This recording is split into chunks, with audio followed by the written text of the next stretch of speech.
আসসালামু আলাইকুম। আমার প্রায় অনেক স্টুডেন্টের কাছে শুনি যে, "স্যার বাংলাদেশে থাকবো না। বাংলাদেশে কি করার আছে? বাংলাদেশে বড় ভাইরা দেখি যে মাস্টার্স পাস করে বসে থাকে, বেকার বসে থাকে। তো বাংলাদেশে চাকরি নেই, তো কি করব?" আসলে এই ধারণা, এই চিন্তাভাবনাটা আসলে অনেক বড় ভুল একটা চিন্তাভাবনা। কারণ কি? বাংলাদেশেও চাকরি আছে। বাংলাদেশে তোমাকে চাকরি করতে হলে বাংলাদেশেও যেখানেও চাকরি করতে গেলে চাকরির যেই সিস্টেম, সেই সিস্টেমটাকে তোমাকে ফলো করতে হবে।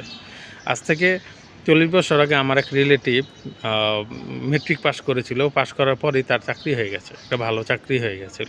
একটা ভালো প্রতিষ্ঠানে বড় অফিসার পদে।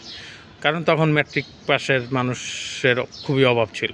কিন্তু এখন মাস্টার্স পাসের মানুষের অভাব নাই। তো তোমাকে যদি চাকরি পেতে হয়, তো চাকরির জন্য কি দরকার সেটা তোমাকে আগে জানতে হবে। তারপরে যেই স্কিলগুলা দরকার, যে সার্টিফিকেটগুলো দরকার, তারপরে এখন আর ওই তুমি পাস করছো তোমাকে জবে নিয়ে নিবে এরকম না। তোমাকে ছোট, ছোট জব করে আগায় যাইতে হবে, এই সিস্টেমে যাইতে হবে।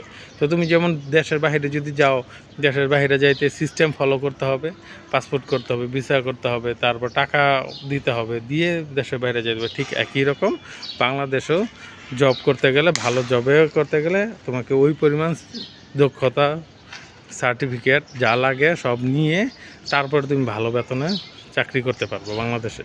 তো সিস্টেম ফলো করো, সব কিছু হবে। সিস্টেম ফলো না করে ওই কোনো রকম আমি অনার্স পাস করলাম, মাস্টার্স পাস করলাম আর বললাম যে না আরে চাকরি পাই না, অথচ তুমি ভালো ইংলিশ জানো না, তুমি কম্পিউটার কাজ জানো না, তুমি ইমেল লিখতে পারো না, তুমি এই একটা লেটার লিখতে বললে লেটার লিখতে পারো না, ইংলিশে ৩ লাইন লিখতে বলে ২ লাইনই ভুল হয়। তো এইরকম দক্ষতা নিয়ে তো আর ভালো জব সম্ভব না।